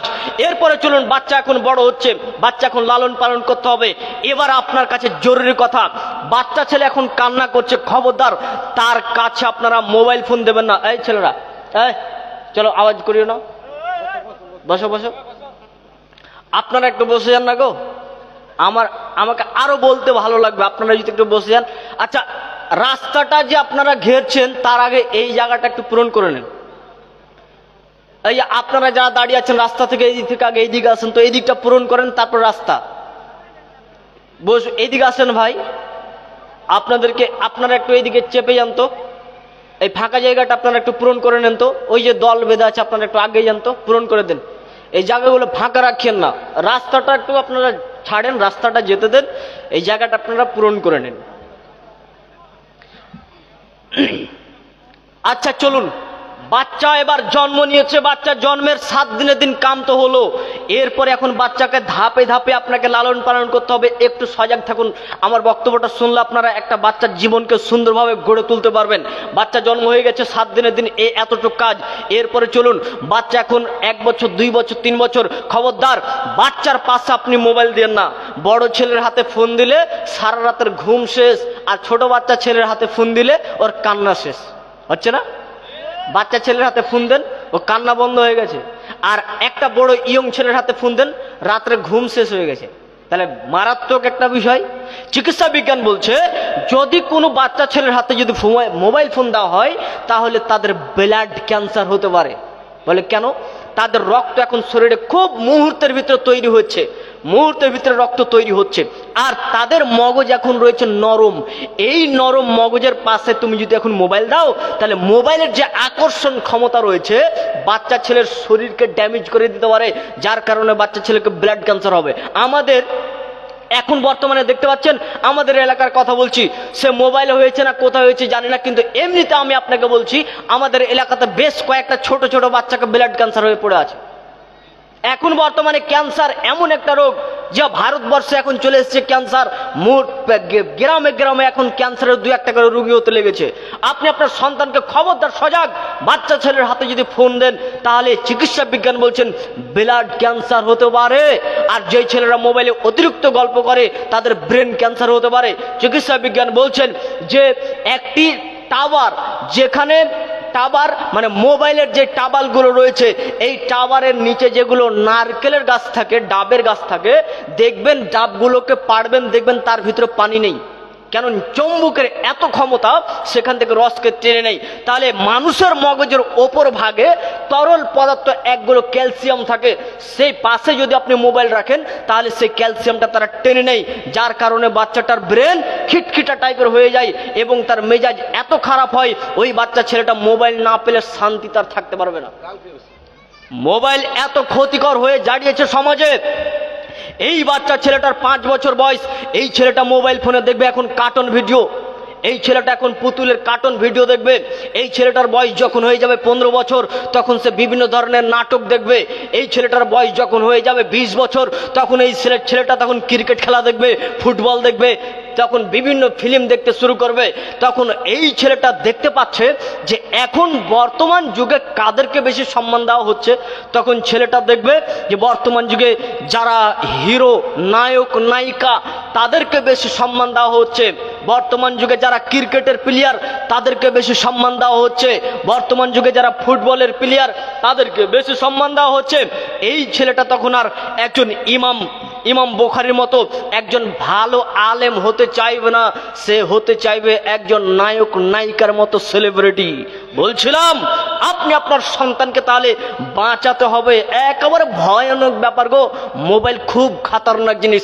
আর যুবক ছেলেরা, তোমরা যারা মোবাইল ফোন ব্যবহার করছো তোমাদেরও কথা বলি, তোমরা মোবাইলে ফেসবুকে একটা ভিডিও দেখছো, গান দেখতে দেখতে খুব ভালো লেগেছে, এই ছেলেটা তখন এই গানটাকে শেয়ার করে দিল, তার ফ্রেন্ড লিস্টে এখন রয়েছে 4000 জন। এদেরকে আবার কাউকে ভালো লেগেছে ওরাও শেয়ার করে দিল। এই শেয়ার করতে করতে করতে করতে মোটামুটি এই ভিডিওটা 1 লক্ষ মানুষ দেখে ফেলেছে। একজন শেয়ার করলো আর ভিডিওটা কতজন দেখলো? 1 লক্ষ মানুষ। তাহলে 3 মিনিটের একটি মেয়ে ডান্স করছে, এটা আমি ছড়িয়ে দিলাম জনসমুদ্রে, 1 লক্ষ মানুষ দেখলো, সেখানে পাপ করলো। আর এই পাপের দরুন যেই ব্যক্তি প্রথম যে এই ভিডিওটা পোস্ট করেছে, শেয়ার করেছে, এরা যত পরিমাণ পাপ করবে তার সম পরিমাণ পাপ এর উপরে চাপিয়ে দেওয়া হবে। কারণ এই হচ্ছে প্রথম মাধ্যম এই ভিডিওটাকে পোস্ট করা। তার মানে তোমাদেরকে বলতে চাচ্ছি, ভিডিও পোস্ট করার পূর্বে সাবধান। তুমি দেখছো একটা গান, এটা তোমার ব্যক্তিগত পাপ, আল্লাহর কাছে গোপনে ক্ষমা চাও, শেষ। কিন্তু তুমি যে ভিডিওটা এখন পোস্ট করে রেখেছো, এখন যে 1000 জন 1 লক্ষ মানুষ যে এই ভিডিওটা দেখেছে, এদের কি অবস্থা হবে? তুমি তো এদেরকেও পাপী করেছো। মহান আল্লাহ বলেন, ইন্নাল্লাযিনা ইউহিব্বুনা আন তাশিয়াল ফাহিশাতু ফিল্লাযিনা আমানু লাহুম আযাবুন আলীম ফিদ দুনিয়া ওয়াল আখিরাত। আল্লাহ বলছেন, শুনে রাখো, যারা মুমিনদের ভিতরে খারাপ জিনিস ছড়িয়ে দিতে চায়, যারা মুমিনদের ভিতরে অশ্লীল কথা ও কর্মকে ছড়িয়ে দিতে চায়, আমি আল্লাহ তোমাদেরকে বলে রেখেছি, শুনে রাখো, তোমাদের জন্য রয়েছে কঠিন শাস্তি ফিদ দুনিয়া ওয়াল আখিরাত। আরে আখিরাতে তো শাস্তি হবেই হবে, তোমার জন্য দুনিয়াতেও শাস্তি রয়েছে। ওই যে আপনার এলাকাতে চায়ের দোকানে টিভি চলছে, এখন 20 জন মানুষ মুরব্বী সাহেবরা দেখছে কোন মেয়ে এখন খবর দিচ্ছে, দেখছে কে এখন সিরিয়াল দিচ্ছেন। ওই চায়ের দোকানে যত মানুষ টিভি দেখবে, এরা যত পাপ করবে সমপরিমাণ পাপ এই চায়ের দোকানদারের হবে। এই হচ্ছে প্রথম মাধ্যম। আপনাকে টিভি দিয়েই কি চা বিক্রি করতে হবে? আপনি হাজারো এই টিভি দিয়ে আপনি ব্যবসা করেন না কেন, সারা জীবন কেটলি আপনাকে ধরে থাকতেই হবে, দেখবেন আপনার রুজিতে কোনো বরকতি নেই। অতএব আপনাকে সাবধান করতে চাচ্ছি, যুবক শোনো, তোমরা ব্যবসা করার ক্ষেত্রে তোমরা চায়ের দোকানে খবরদার তোমরা টিভি রাখবে না। চায়ের ব্যবসা করছো করো, খবরদার টিভি লাগাবো না। তোমাদেরকে বলি, মোবাইল ফোন সম্পর্কে তোমরা একটু সতর্ক। ছোট বাচ্চা ছেলে থেকে প্রথমে আপনাদেরকে মোবাইল ফোন সরাতে হবে। আচ্ছা মাওলানা সাহেব কি করব? আগেকার যুগে, আমাদের যুগে, আমরা যখন ছোট্ট ছিলাম তখন মোবাইল দেখতাম না। এই ছোট্ট যখন ছিলাম তখন আমরা মোবাইলই দেখিনি। আমাদের বহুদিন পরে আমার আব্বা একটা ফোন নিয়েছিল, ওটাই দেখতে পেয়েছিলাম। তা হালকা করে হাতে টিপতাম তো দেখতাম কি কি দেখা যাচ্ছে কিছুই বুঝতে পারতাম না। আমাদের এই তো আপনার ফোন বের হলো, স্ক্রিন টাচ অ্যান্ড্রয়েড ফোন, আপনার 10 বছর হলো, 10 বছর হলো আপনার এই ফোনগুলো বের হওয়া। বিভিন্ন কোয়ালিটির ফোন বের হয়েছে। আগে তো বাটানালা ফোন ছিল, তার আগে তো কোনো ফোনেরই পাত্তাই থাকতো না। মানুষ এমনি এমনি হেঁটে সাইকেলে বিভিন্ন জায়গাতে খবর পৌঁছাতো। আর আজকে এখানে একজন অ্যাক্সিডেন্ট হয়ে পড়ে আছে, ফাটাম করে ছবি তুলে একদম খবর পৌঁছে দিলে অমুক অ্যাক্সিডেন্ট হয়ে শেষ। ঘরে বসে বসেই সব খবর। একজন এরকম ব্যাগ হারিয়ে গেছে। মোবাইল ফোন ক্ষতিকর একেবারে তা নয়, উপকার হয়। একটা ব্যাগ হারিয়ে গেছে, আপনি এভাবে ছবি তুলে বলেন অমুক ব্যাগ কার, আপনি এসে যোগাযোগ করুন, ওই ব্যক্তি পেয়ে গেল। ফোনের মাধ্যমে এবার যোগাযোগ করছেন, পেয়ে যাচ্ছেন। অনেক অনলাইনের কাজ মোবাইলে হয়ে যাচ্ছে। মোবাইল ফোন অনেক উপকার করে। আমি সাহেব আলী বিন কালিমুল্লাহ বলছি, আমার বেশিরভাগই বক্তব্য স্টাডি মোবাইলে। আজকে আমি বক্তব্য স্টাডি করে এসেছিলাম বাড়ি থেকে, বই পড়ে, মানে বাড়িতে আমার যেগুলো বই রাখা আছে ওইগুলো বই কিছু, আর সেম ওইগুলো বই আবার আমার মোবাইলেও রাখা আছে। আমি আস্তে আস্তে ভাইকে জিজ্ঞাসা করলাম এলাকার অবস্থা কি, যেখানেই জালসাতে যাই অবস্থা জানতে চাই। কারণ আমরা ও সুর শায়রি দিয়ে মানুষকে পাগল করতে চাই না, আমরা চাই সমাজ একটু উন্নত হোক, সমাজ একটু পরিবর্তন হোক। তো আমরা এই উদ্দেশ্য করে আসি। তা আমি জিজ্ঞাসা করলাম কেমন কি, তো বলছেন বলেন, আব্দুল করিম তো বলে গেছেন, পিতামাতার বিভিন্নভাবে বলে গেছেন, তা আপনিও বলবেন যেগুলো সমাজে এখন চলছে। তা আমি বলছি সমাজে তাহলে এখন কি চলছে, আমি তো বিষয় স্টাডি করেছিলাম অন্য, তো সমাজে তাহলে যেগুলো চলছে এগুলো ব্যাপারে তাহলে একটু বলে নিই। সমাজের দৃশ্যটা যেটা দেখতে পেলাম, বুঝতে পারলাম পর্দার ঘাটতি রয়েছে, যার কারণে পর্দার ব্যাপারে আপনাদেরকে বলা জরুরি মনে করলাম, এই জন্য এটা বললাম। তো আমি আপনাদেরকে বলছি মোবাইল ফোন আমাদের উপকারে আসছে, মোবাইল ফোন অনেক আমাদের উপকার করে, তবে অপকারটা এখন বেশি হয়ে গেছে, ক্ষতি। চিকিৎসা বিজ্ঞান বলছে যদি কোনো ব্যক্তি অতিরিক্ত যদি এইভাবে মোবাইল ফোন দেখে তাহলে তার চোখের টিস্যুগুলো দুর্বল হয়ে যাবে, যার কারণে 30-40 বছরের মধ্যে তাকে চশমা ব্যবহার করতে হতে পারে।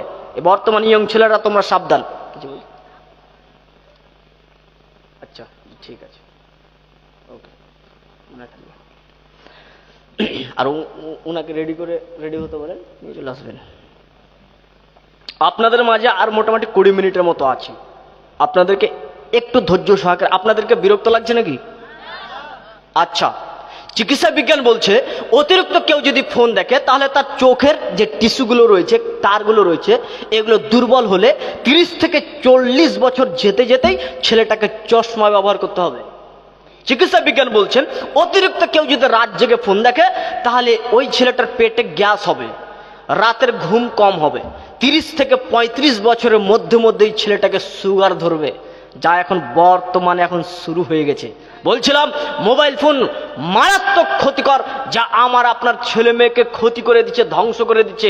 আপনি আপনার ছেলে মেয়েকে, আপনি আপনার ছোট্ট বাচ্চাকে আপনি খেলনার জিনিস দেবেন, খেলনার জিনিস দেবেন, যেগুলো খেলনার জিনিস পাওয়া যায় এগুলো খেলনার জিনিস দেন। হাঁড়ি বাসন অনেক পাওয়া যাচ্ছে, এগুলো খেলনার জিনিস দেন, সেই খেলনাতে নিয়ে যেন ব্যস্ত হয়। দ্বিতীয় নম্বরে আয়েশা রাদিয়াল্লাহু তাআলা আনহা বলেন আল্লাহ রাসূল সাল্লাল্লাহু আলাইহি সাল্লাম তিনি তীর নিক্ষেপ খেলাকে তিনি পছন্দ করতেন, ঘোড়া দৌড় প্রতিযোগিতা খেলা তিনি পছন্দ করতেন, সাঁতার কাটা খেলা তিনি পছন্দ করতেন, এবং তিনি বল্লামের নিক্ষেপ করা খেলাকে তিনি পছন্দ করতেন।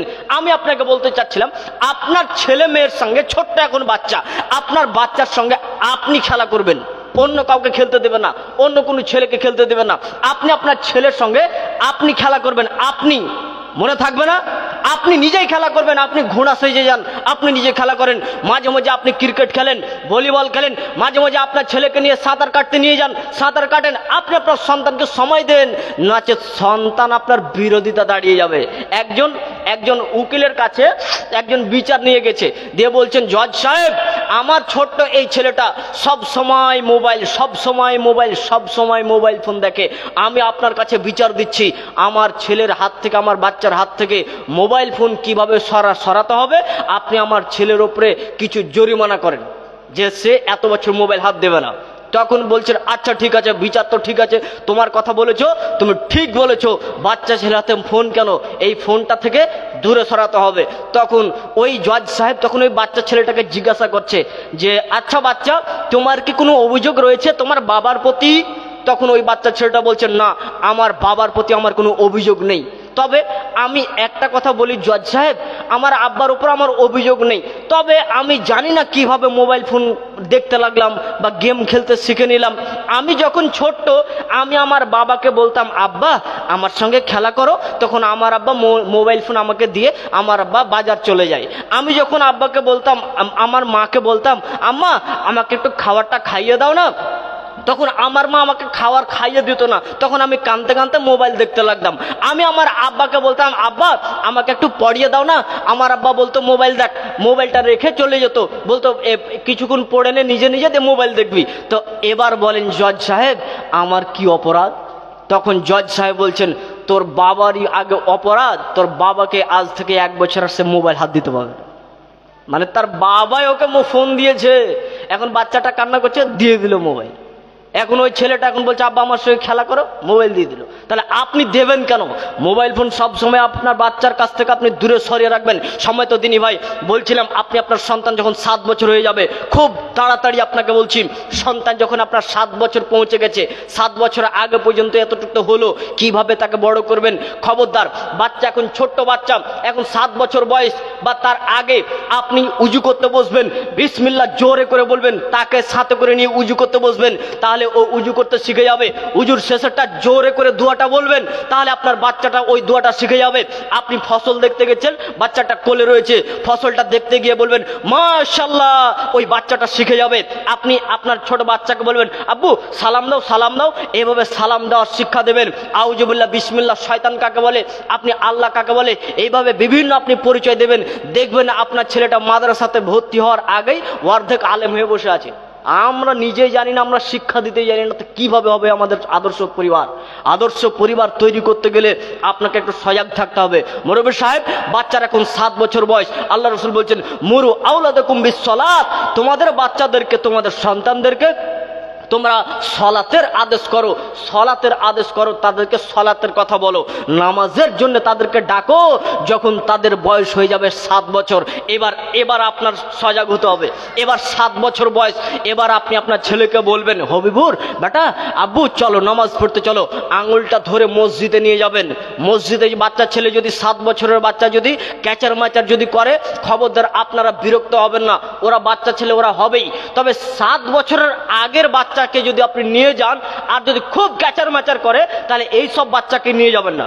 তবে 7 বছরের আগের যে বাচ্চাগুলো রয়েছে, মসজিদে গেলে শান্ত আছে, তাহলে 7 বছরের আগেই আপনিও নিয়ে যেতে মসজিদে পারেন, এখান থেকে শিখবে। কিন্তু 7 বছর যখন বয়স হবে তখন মসজিদ আপনাকে নিয়ে যেতেই হবে। এখন মসজিদে চিল্লালেও আপনার কোনো সমস্যা নেই, কারণ আল্লাহ নবী যখন সাজদাতে যেতেন তখন হাসান হুসেন এইভাবে চড়ে বসে যেতেন। তার মানে আমি বলতে চাচ্ছিলাম 7 বছরের আগে বাচ্চা যদি ক্যাচার ম্যাচার খুবই বিরক্ত করে তাহলে ওটাকে বাড়তেই রাখুন। আর যখন 7 বছর বয়স হয়ে যাবে এবার আপনি ওকে নিয়ে যান মসজিদ, এখন বাধ্যতামূলক আপনাকে মসজিদে নিয়ে যেতে হবে। বাচ্চা ছেলেকে বাধ্যতামূলক আপনি সেই মসজিদে নিয়ে যাবেন, বাচ্চা ছেলে সেখান থেকে নামাজের দিকে এগিয়ে আসবে। নচেত সিংহের বাচ্চা আপনি বাড়িতে লালন পালন করছেন, ওই বাচ্চা ছোট্ট সিংহের বাচ্চাকে আপনি লালন পালন করেন, আপনাকে কামড়াবে না। যেদিন ওই বাঘের বয়স 1 বছর হয়ে যাবে আপনাকে আক্রমণ করবে। আপনার বাচ্চা ছেলেকে যদি আপনি লালন পালন ছোট থেকে আদর্শ যদি না করে তোলেন, আল্লাহ রসুল বলছেন ইয়াকসুরুল হারাজ, সমাজের ভিতরে হত্যাকাণ্ড শুরু হয়ে যাবে। এমন একটা জায়গাতে পৌঁছে যাবে, এমন একটি জায়গাতে পৌঁছে যাবে যে সে তার নিজের পিতাকে হত্যা করবে। বাচ্চা ছেলের কথা বলছি, শুনে রাখেন। আপনি আপনার সন্তানকে তাহলে আদর্শ করার ব্যাপারে প্রথম আপনার স্বামী স্ত্রী আপনার দুজনের ভূমিকা পালন করতে হবে। আদর্শ পরিবার গড়ে তুলতে গেলে আগে স্বামী স্ত্রী আদর্শ হতে হবে। হ্যাঁ গো, যেই সময়টা দিয়েছেন আগেই নিয়ে চলে আসেন, আমি তার 1 মিনিটও বক্তব্য দেবো না। আপনি একদম সময় শেষ করুন, আমি শুনি একটু। হ্যাঁ 10 মিনিট তো, আর তাহলে আমি 5 মিনিট করে নেব বক্তব্যটা। আচ্ছা, তাহলে এখন বাচ্চার বয়স 7 বছর, নামাজের জন্য মসজিদে নিয়ে যাবেন। যখন 10 বছর হয়ে যাবে তখন এবার পিটিয়ে নামাজের জন্য নিয়ে যেতে হবে। নাচেত শিকারি চলে গেছেন শিকার করতে গিয়ে ও সারাদিনে একটাও শিকারি পায়নি।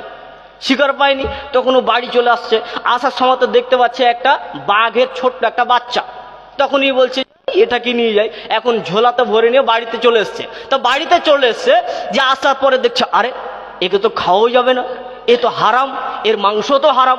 এখন এই বাঘের বাচ্চাটাকে যদি আমি জঙ্গলে রেখে আসি তাহলে বাঘিনী যদি আমাকে দেখে তাহলে তো মেরে ফেলবে, তাহলে কি করা যায়? তখন তার বাড়িতে একটা ভেড়ার পাল ছিল, ওখানে তখন লাত মেরে ফেলে দিল, রাখ তুই এখানে মানুষ হয়। এখন ভেড়ার গোতানি খেয়ে ওই বাঘের বাচ্চাটা মানুষ হয়। বড় হতে হতে হতে 1 বছরে বিশাল আকারের একটা বাঘ হয়ে গেছে, বিশাল আকৃতির একটা বাঘ হয়ে গেছে। এখন জঙ্গল থেকে একটা জঙ্গলি বাঘ একটি ওই ভেড়াকে ধরার জন্য জোরে করে খাবল মেরেছে, সব ভেড়াগুলো মে করে পালিয়ে গেল। আর ওই বাঘের যে বাচ্চাটা এখন তো বড় বাঘ হয়ে গেছে, বাঘ এখন ওকেই ধরে ফেলেছে। এই বাঘ জঙ্গলের বাঘ, এই বাঘকে ধরা পড়ার মাথায় কাজ করে না, ব্যাপার কি করা যায়? আরে জঙ্গলের বাঘ, আরে ভেড়ার পালের ভিতর থেকে একটাও ভেড়া মারতে পারলো না। আমার গোপ আছে, এরও গোপ আছে, এরও আপনার কিনা থাবা আছে, আমারও থাবা আছে, আমারও দাঁত আছে, এরও দাঁত আছে। তা আমি একটা হুমকার দিয়েছি, আমি এদেরকে বাড়ি পাঠিয়ে দিয়েছি, আর তুই ভেড়ার দলে থেকে একটাও ভেড়া মারতে পারলি না। তখন জোরে করে তখন হুমকার শিক্ষা দিচ্ছে বলে তখন বলছে মে, তার মানে কি ভেড়া শিখেছে। আমাদের বর্তমান যুবকরা আপনারা সবাই হাসলেন, কিন্তু আমি আপনাকে প্রমাণ দিয়ে দিচ্ছি আপনার সন্তান হচ্ছে বাঘের বাচ্চা, আর আপনি তাকে লালন পালন করছেন। যেদিন আপনার ছেলেটা বড় হয়ে যাবে সেদিন আপনাকে হত্যা করবে। মুহাম্মদ সাল্লাল্লাহু আলাইহি সাল্লাম বলছেন যে শুনে রাখো, পৃথিবীর ধ্বংসের পূর্ব লক্ষণ হচ্ছেন ওয়া ইয়াকসুরুল হারাজ, সমাজে হত্যাকাণ্ড শুরু হয়ে যাবে, ঝগড়া বিবাদ শুরু হয়ে যাবে।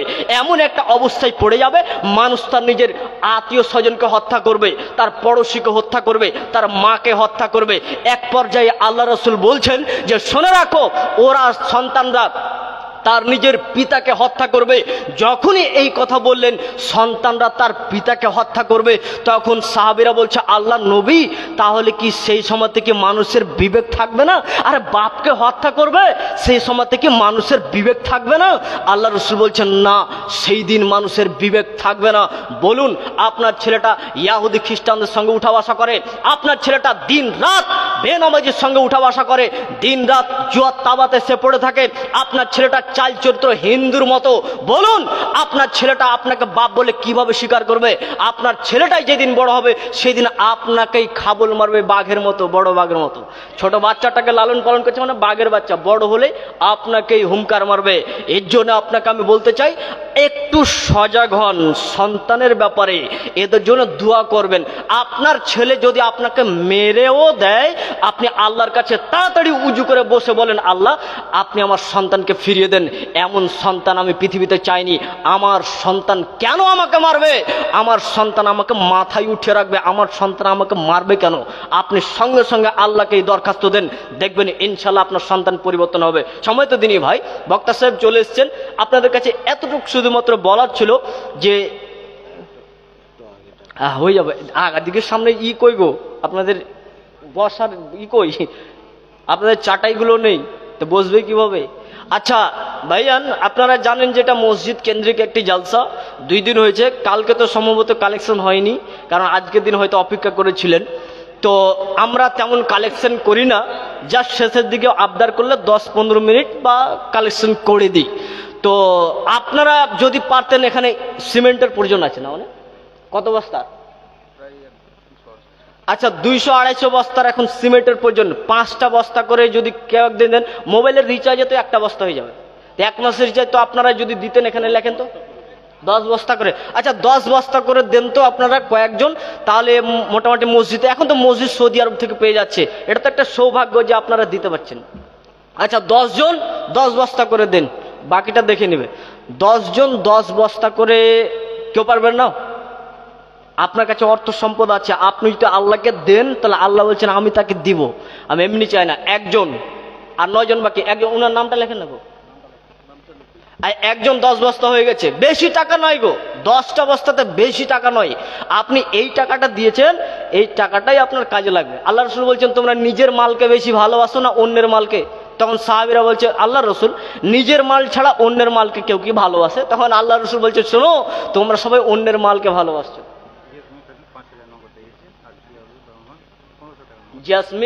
জাসমিন খাতুন 5000 টাকা নগদ দিয়েছেন, আর জিয়াউল রহমান 1500 টাকা নাকি?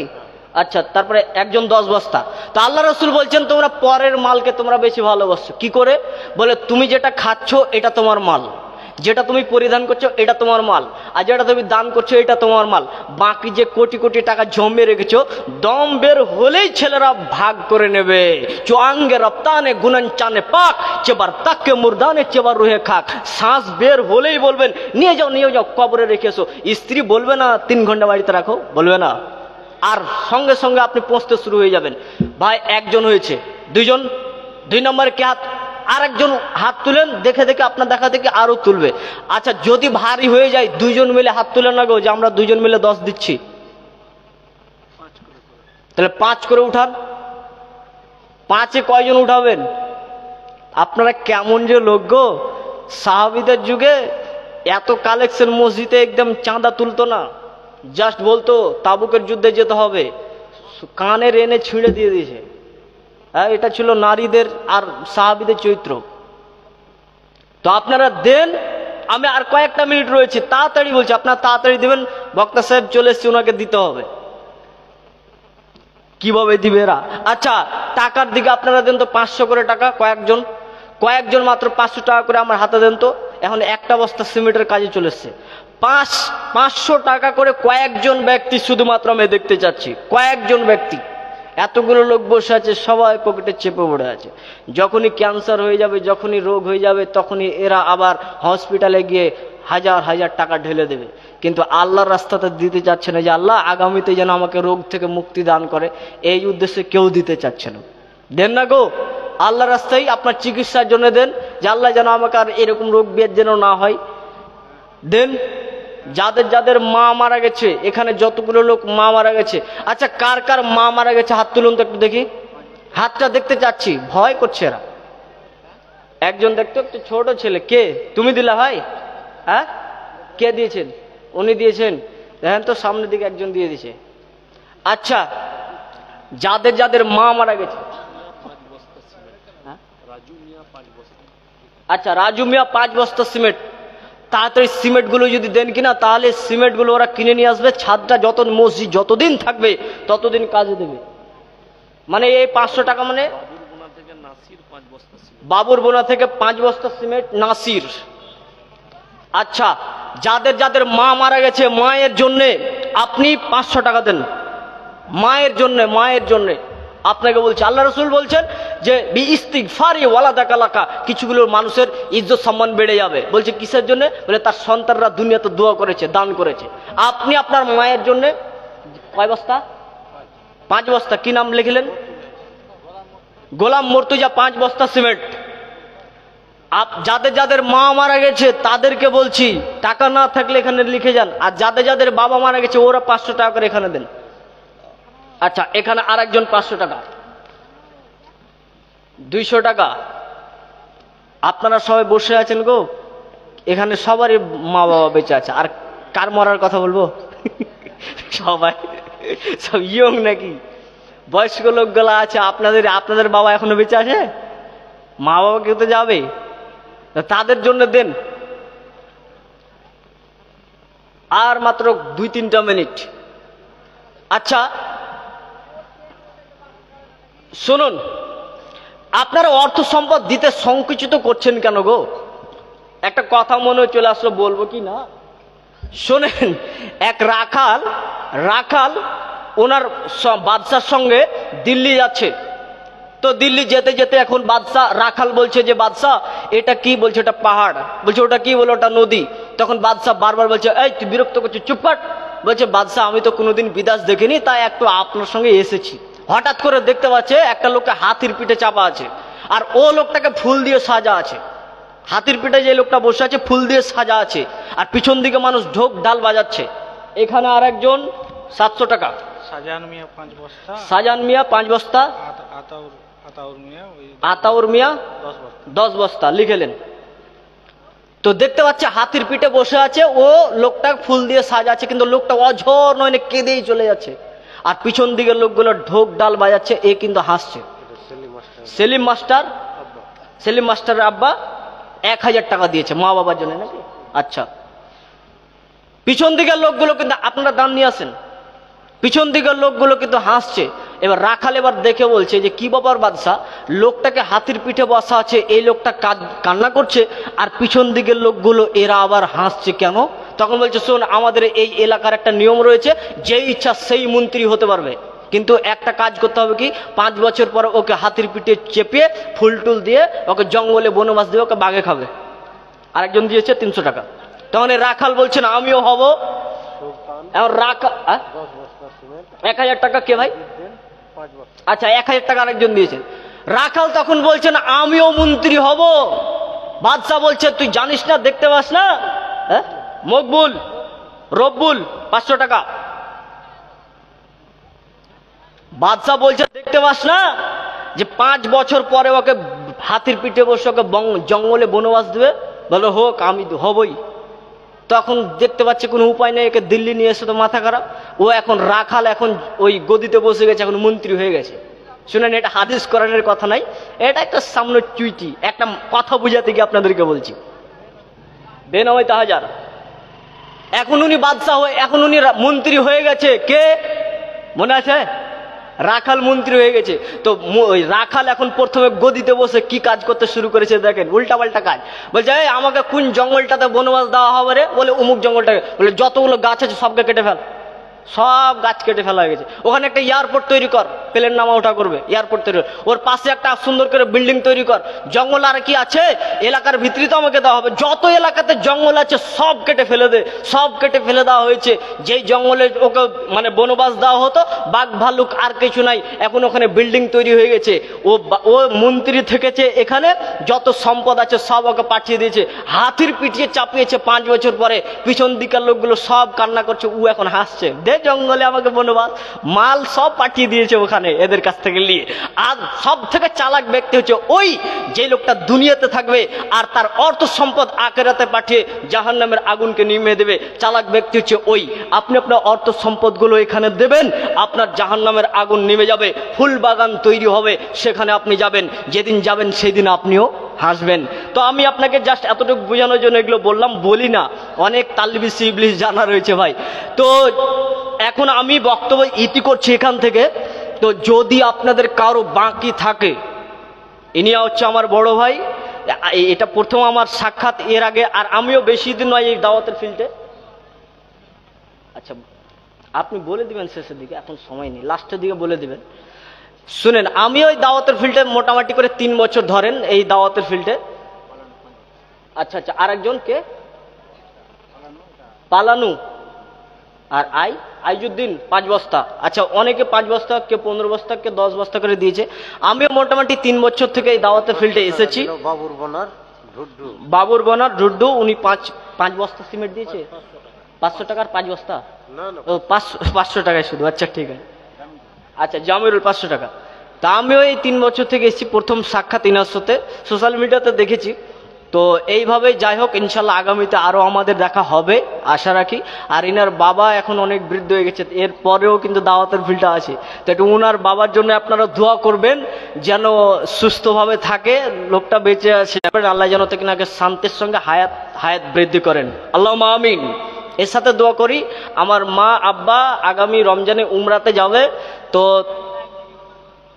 আগামী রমজানে উমরাতে যাবে, আপনারা আমার মা বাবার জন্য একটু দোয়া করবেন, তারাই যেন সুষ্ঠুভাবে যায় এবং হকভাবে সত্যভাবে যেগুলো হক রয়েছে সেই হকগুলো আদায় করে, হজের যেগুলো আরকান রয়েছে, উমরার যেগুলো আরকান রয়েছে সঠিকভাবে পালন করে তারাই যেন আবার ফিরে আসতে পারে। আপনারা একটু দোয়া করবেন। আর আপনারা যারা এখানে বসে রয়েছেন, আপনাদের জন্য দোয়া করি, আল্লাহ যেন আপনাদেরকে হায়াত তাইয়্যিবা দান করে, আপনাদেরকে যেন আদর্শ পরিবার গড়ার তৌফিক দান করে, আপনাদেরকেও যেন মক্কা মদিনা হিজরত করার, সেখানে যেন এই আপনার তওয়াফ করার, কাবা তওয়াফ করার তৌফিক দান করেন, আমিন। আব্দুর রহিম 1000 টাকা নগদ। হ্যাঁ, 2 বস্তা সিমেন্ট কতগুলো উঠলো গো? আচ্ছা ঠিক আছে, আমি বেশি বাড়াচ্ছি না ভাই, আমার টাইম শেষ হয়ে গেছে, 5 বেজে গেছে, 10টা 5-এর কাছাকাছি হয়ে গেল। আপনারা আমার বড় ভাইয়ের হাতে শেষের দিকে 10 মিনিট উনিও বলবেন, আপনারা দিবেন। আচ্ছা 200 টাকা নগদ, 5 বস্তা সিমেন্ট। কে? মাসুদ। আচ্ছা আপনারা যারা ইচ্ছা করছেন যে করব, চলে যাব, তারা দিয়ে যাবেন, এখানে না দিয়ে যাবেন না, অন্তত 1 টাকা আপনার মসজিদে দিয়ে যাবেন, বেনামিতে 400 টাকা। আর নারীদের কাছ থেকে বলছি যে মা বোনরা আপনারা আছেন, আপনাদের চাঁদি সোনাগুলো পাঠাবেন, আপনাদের স্বামীর এজাজত যদি থাকে তবেই। আপনি আবেগে পড়ে দিয়ে পাঠিয়ে দিবেন, দিয়ে বাড়িতে গিয়ে এখন শুরু হবে ঝগড়া। না, আপনার স্বামী যদি জানেন যে হ্যাঁ আমি দিলে আমার স্বামী কিছু বলবে না, তাহলে আপনি দিয়ে পাঠাবেন। অবশ্যই আপনাদের চাঁদি সোনাগুলো গয়নাগুলো মসজিদের কাজে যেন লাগে। আর এই দানগুলো কিন্তু খুব আগ্রহের সাথে, খুব স্নেহের সাথে এই দানগুলো নেই। যাই হোক, আল্লাহর কাছে শেষের দোয়া করি, আল্লাহ যেন আমাদের প্রত্যেককেই যেন ঈমান আমানে রাখেন এবং আদর্শ পরিবার গড়ার তৌফিক দান করেন, আল্লাহুম্মা আমিন। আসসালামু আলাইকুম ওয়া রাহমাতুল্লাহি ওয়া বারাকাতুহু।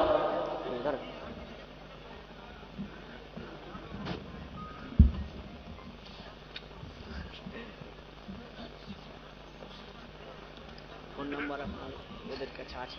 হ্যাঁ হ্যাঁ, আমি নিয়ে নিব, গল্প হবে পরে।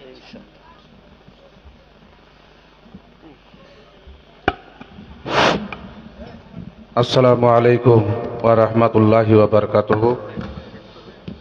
মাশাআল্লাহ, আলহামদুলিল্লাহ।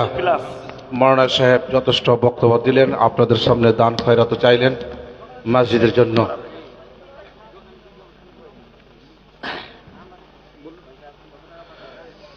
জিনার এতক্ষণ ধরে আপনারা অপেক্ষা করছিলেন, চাতক পাখির মতো চেয়েছিলেন, উনি আমাদের সামনে স্টেজে এসে গেলেন। মাওলানা কারি ইয়াসিন আলী বর্ধমানী সাহেব উপস্থিত হয়ে গেছেন আপনাদের সামনে, উনি বক্তব্য রাখবেন। এখন আপনারা একটু জায়গাগুলো যেগুলো ফাঁকা আছে পূরণ করে নেন, আর আমাদের তরফ থেকে যে চাদর গেছে চাদরে আপনারা যে যা পারবেন খুশি মনে দান করবেন। মাওলানা সাহেব, আপনি বক্তব্য আরম্ভ করেন।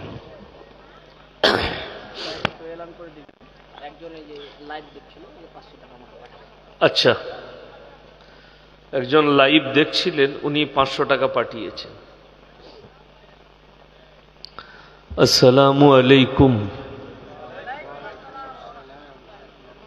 এই আপনারা সালামের উত্তর জানেন না কেউ? সালাম দেওয়া সুন্নত, উত্তর দেওয়া ওয়াজিব। উত্তর না দিলে সেই মানুষ গুনাহ করলো, আপনার জানা আছে?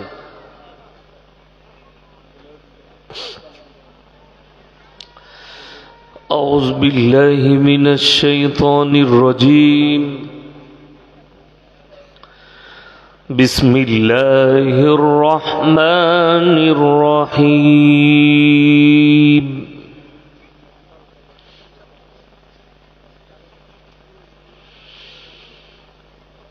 আলহামদুলিল্লাহি রাব্বিল আলামিন। আর-রাহমানির রহিম।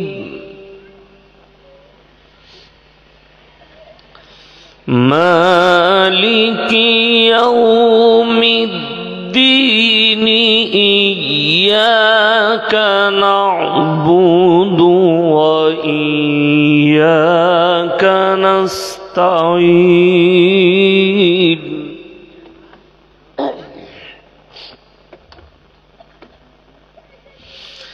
اهدنا الصراط المستقيم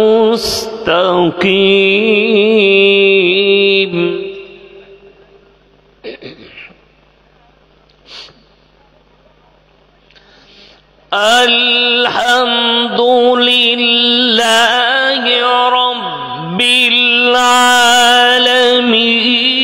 الرحمن الرحيم مالك يوم الدين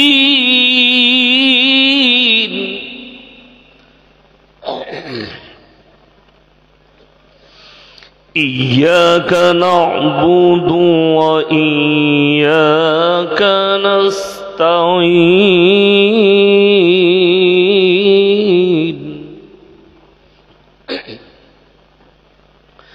اهدنا الصراط المستقيم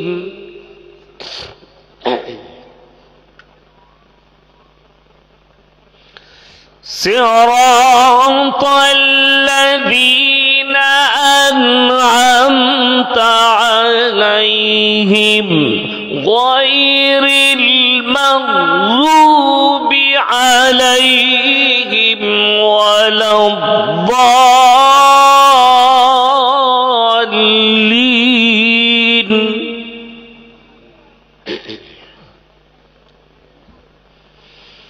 غير المغضوب عليهم ولا الضالين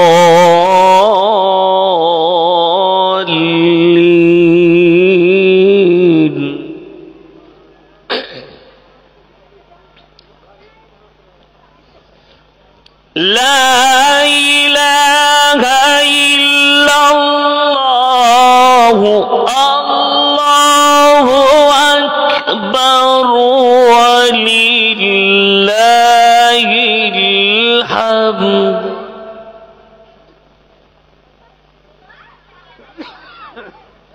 الله أكبر لا إله إلا الله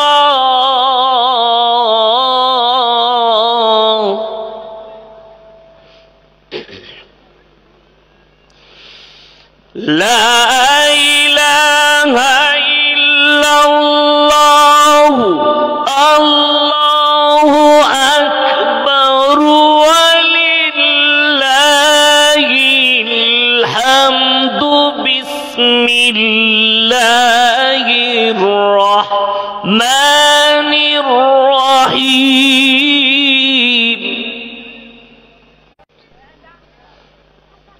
ألف لام ميم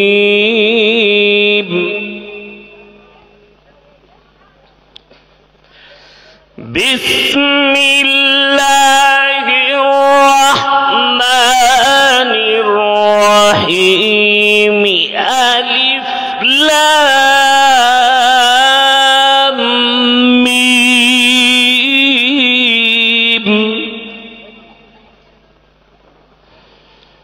ذلك الكتاب لا ريب فيه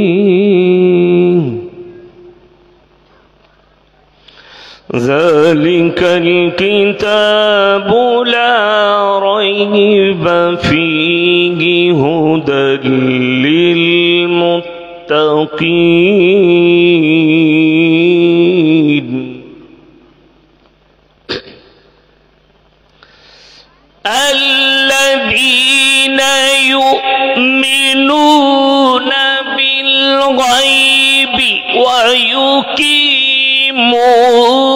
الصلاة ومما رزقناهم ينفقون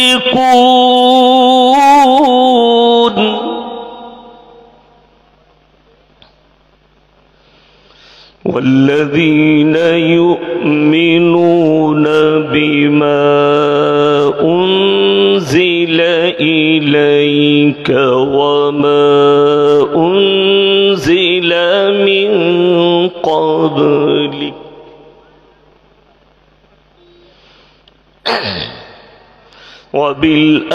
وبالآخرة هم يوقنون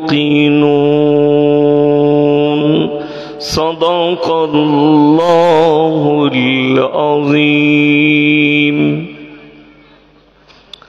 الحمد لله رب العالمين والصلاة والسلام على رسوله الكريم أما بعد فأعوذ بالله من الشيطان الرجيم بسم الله الرحمن الرحيم يا أيها المزمل قم الليل إلا قليلا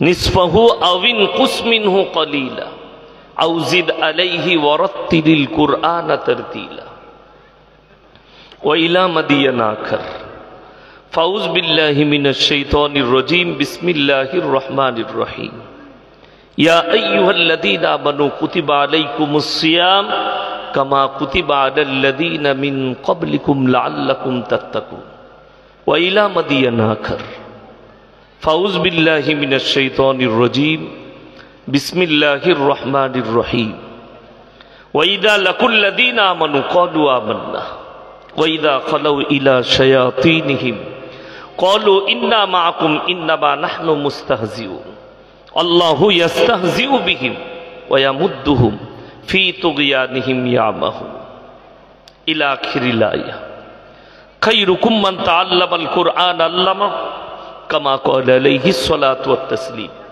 মাননীয় শ্রদ্ধেয় জ্ঞানী গুণী মানী সম্মানী আজকের এই জলসার মাননীয় সভাপতি মহাশয় শ্রদ্ধের উলামা ইকরাম হুফাজ ইকরাম আর আমার জ্ঞানী গুণী মানী সম্মানী মাননীয় শ্রোতা মণ্ডলী পর্দার অন্তরালে পর্দা নসিব মায়েরা এবং বোনেরা আল্লাহর বড় দয়া কৃপা ভালোবাসা আমাদের প্রতি গোটা বিশ্বের প্রতি সবাই আল্লাহর শুকর আদায় করে হৃদয় থেকে বলি আলহামদুলিল্লাহ তারপরে পরে বিশ্ব নবী জানাবে মুহাম্মাদুর রাসূল আল্লাহ সকলে বলুন সাল্লাল্লাহু আলাইহি ওয়াসাল্লাম তেনার প্রতি শত কোটি দরুদ বর্ষিত হোক বলুন আমিন সুম্মা আমিন গুড়ি কয়েক কথা আলোচনা করব আমরা সকলে আমল করব বলুন ইনশাআল্লাহ আপনাদের মনে মনে হবে কমিটির লোকের এখন দুটো জায়গায় ভিড় বেশি হয় দুটো জায়গায় যদি এই গ্রামের কোনো একটা গানের অনুষ্ঠান হতো তাহলে আসরের পর থেকে আর জায়গা থাকতো না যদি কোনো আর্টিস্ট আসতো ড্যান্স করতে নাচ করতে গান করতে দ্বিতীয় নম্বর জলসায় যদি খানার ব্যবস্থা না থাকে লোক যায় না ঠিক বললাম না আজকের এই জলসা কমিটি যদি একটু গোশ ভাতের ব্যবস্থা করতো তাহলে এই গ্রামে আর জায়গা হতো না খাবার লোক গাদা ঠিক বললাম না যাই হোক আপনারা যারাই বসেছেন আমার আগের বক্তা সুন্দর আলোচনা করলো আমি আপনাদের কাছে অল্প সময় নেব শীতের রাত্রি যতটুকু আলোচনা করব এই কান দিয়ে নয় দিলের কান দিয়ে শুনবেন আমরা এই কান দিয়ে শুনি বলে বক্তব্য থাকে না এই কান দিকে বেরিয়ে চলে যায় লুঙ্গিটা গুটিয়ে বসবেন। লুঙ্গি যদি খুলে বসেন তাহলে জলসা শেষে মৌলী সাহেব যা বললো এখানেই ঝেড়ে দিলাম, কাল থেকে আমার কাজ আমি করব, এরকম হবে। কি বুঝলেন? ওটা করবেন না, ভালো করে গুটিয়ে পাটিয়ে বসুন। কিন্তু যে কথাটা বলবো সবসময় মাথায় রাখবেন, তেতো জিনিসের মধ্যে উপকার বেশি আছে। কথাটা ঠিক নয়? মিষ্টি জিনিসে ক্ষতি বেশি। কিন্তু যারা ক্যান্সারের পেশেন্ট তাদেরকে মারাত্মক, এটা একদম রিপোর্টে লেখা থাকে, ডাক্তারের কাগজে লেখা থাকে, দুটো জিনিস থেকে মারাত্মক তাদেরকে বাঁচতে হবে। নাম্বার 1, মিষ্টি জাতীয় জিনিস আর চিনি। এইটা যদি কেউ বন্ধ করে দিতে পারে তার ক্যান্সারের জীবাণু মারা যাবে। কি বুঝলেন? তো মিষ্টি জিনিসের রস বেশি, মজা বেশি, ক্ষতি বেশি। তেতো জিনিসে শর্ট করে মুখে রুচি হবে না, কিন্তু উপকার আছে প্রচুর শরীরে। তো আমার কথা তো একটু তেতো, ওই জন্য আমি গাল খাওয়াবো। আমি এখনই কামরায় শুয়েছিলাম, কলকাতা থেকে একজন ফোন করেছে, আপনি বলেছেন গাড়িতে লেখা যাবে না খাজা বাবার দান। আমি বললাম একদম জায়েজ নাই, দাতা হচ্ছে আল্লাহ। তো আমাকে বললে জানেন খাজা বাবা কে? আমি বললাম নিশ্চয়ই ভালো মানুষ, তিনি আল্লাহর বন্ধু। কোরআনে আছে ইন্না আউলিয়া আল্লাহি লা খাউফুন আলাইহিম ওয়ালা হুম ইয়াহজানুন। এই শব্দর অপব্যাখ্যার কারণে আজকে সমাজ মরেছে। অপব্যাখ্যা কি? এই শব্দর মানে কিন্তু ওলি নয়। আউলিয়া শব্দর অর্থ হচ্ছে আল্লাহর বন্ধু। সেই বন্ধুটা ইয়াসিনও হতে পারে, একটা সাধারণ লোকও নিজের আমলের দ্বারা হতে পারে। যারা আল্লাহর বন্ধু হবে, কোরআনে এই শব্দর মানে আছে যারা আল্লাহর বন্ধু হবে তাদের দুনিয়া এবং পরকাল দুটো জায়গাতেই কোনো রকমের কোনো ভয় নাই। জোরে বলুন সুবহানাল্লাহ। আপনার দুনিয়া পরকাল কোনো জায়গায় বন্ধু, আপনি বন্ধু হয়ে গেলেন, আপনার ভয়ের কোনো কারণ আর থাকবে না। তো নিশ্চয়ই খাজা মঈনুদ্দিন চিশতি রহমতুল্লাহ আলাইহি আল্লাহর বন্ধু, যদিও আমি জানি না, আমি দেখিনি, শুনেছি। তারপরও তিনার আখলাক পাওয়া যায়, আমরা আলেমদের মুখে শুনেছি তিনি ভালো মানুষ। আব্দুল কাদের জিলানী রহমতুল্লাহ আলাইহি নিঃসন্দেহে ভালো মানুষ, তেনার সব ঠিক আছে, কিন্তু